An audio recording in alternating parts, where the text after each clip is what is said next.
હાલો, જય શ્રી કૃષ્ણ, સીતારામ. કેમ છો બધાય? મજામાં? તો શું કે આપણા યુટ્યુબ ફેમિલી, જય માતાજી, જય રામાપી.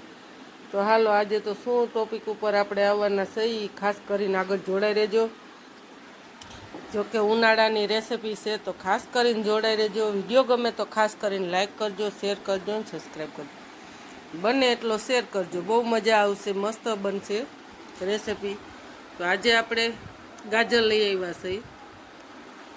જોકે આપણે 3-4 વખત રેસીપી બનાવી લીધી, પણ બધાની કહેવાનું હતું કે તમે એક વખત આ બનાવો રેસીપી, તમે બનાવો છે. એ તો મેં કીધું હાલો આપણે બનાવીને મૂકી દઈએ. જોકે આવું તો નકર મને એમ હતું કે બધા બનાવતા જ હોય, તમે કંઈ વાંધો નહીં. તો હાલો આપણે ગાજર પણ લઈ આવ્યા છીએ. તો ગાજર પણ આપણે એટલા લઈ આવ્યા છીએ. તો ધોઈ વિસરીને કમ્પ્લીટ કરી નાખીએ. અથાણા માટે લઈ આવ્યા છીએ, ઠોઠિયા બનાવવાના, અને લસણિયા ગાજર પણ બનાવશું. તો કઈ રીતે બનાવી ખાસ કરીને આગળ જોડાઈ રહેજો. આ રીતનું આપણે તગારામાં પાણી ભર્યું છે, તેમાં ઘડીક પલળવા દીધા એટલે ગારો ધૂળ ને માટી હોય બધી નીકળી જાય. જોકે આ વસ્તુ માટીમાં જ થાય છે એટલે માટી તો હોય જ. જોકે આમાં તો ધોઈને આ રીતના આપણે બધા સાફ કરીને હવે જો આ રીતની સાઈલ ઉખેડીને ડીનલાઈન કાપીને હવે આપણે સુધારી નાખશું. તો જો આવા મસ્ત લેવાના, હાવ ઝીણા નહીં અને બહુ જાડાઈ નહીં. જોકે એમાં કૂતરા વધુ નીકળે તો આ માપસરના છે. જોકે આમાં લસણિયામાં તો હાલે, ઠોઠા કરવા હોય તો વળી થોડાક વધારે જાડા જોઈએ. તો જો આ રીતના આપણે અંદરથી કૂતરા કાઢીને આ રીતના સુધારી નાખશું. તો તેમાંથી પણ આપણે પાતળી પાતળી સીડું કરશું હજી. તો કઈ રીતે કરીએ એ આગળ જોડાઈ રહેજો.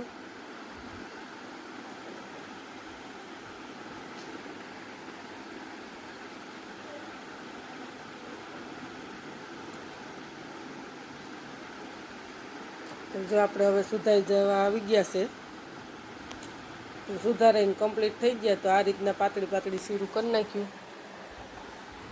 તો જો આવી લાંબી સીરું કરવાની, બહુ જાડિયું નહીં રાખવાની.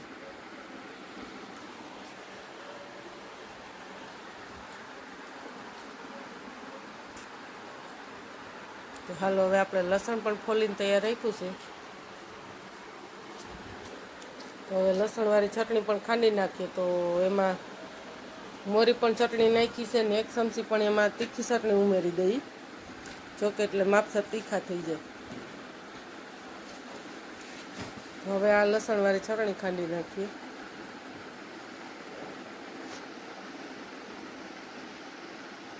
તો સરસ હાવ ઝીણું ખંડાઈ જાય એટલે તમને બતાવીએ આગળ એની પ્રોસેસ બધી. તો આપણી ચટણી પણ ખંડાઈ ગઈ છે. તો હાલો હવે આ ગાજરમાં ઉમેરી દઈએ. તો જો આ રીતનું લસણ આપણે ખાંડીને એમાં લસણવાળી ચટણી 3 ચમચી મોરી રાખીને 1 ચમચી તીખી ચટણી બહુ જ. તો આ રીતનું નિમક નાખ્યું અને 2 ચમચી આપણે ધાણા જીરું ભૂકી ઉમેરી, 1 ચમચી હળદર પણ ઉમેરી દઈશું.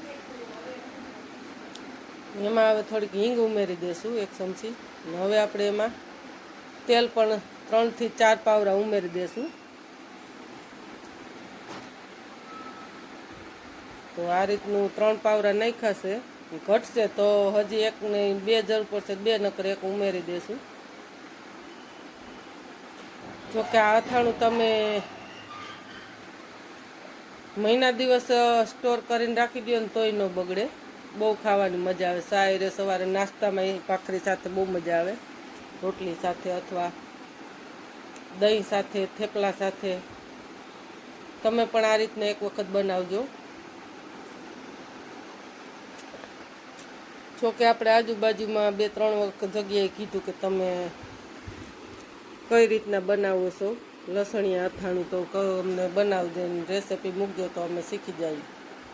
તમે કંઈ વાંધો નહીં. તો આ રીતનું આપણે બનાવ્યા છે અને એમાં હજી થોડુંક તેલ ઘટે છે તો 1 પાવડું ઉમેરી દઈ. અને હા, આમાં લસણની ગાંગડી પણ નહીં રહેવા દે, ત્યાં સુધી ફેરવવાને એક ખરખા.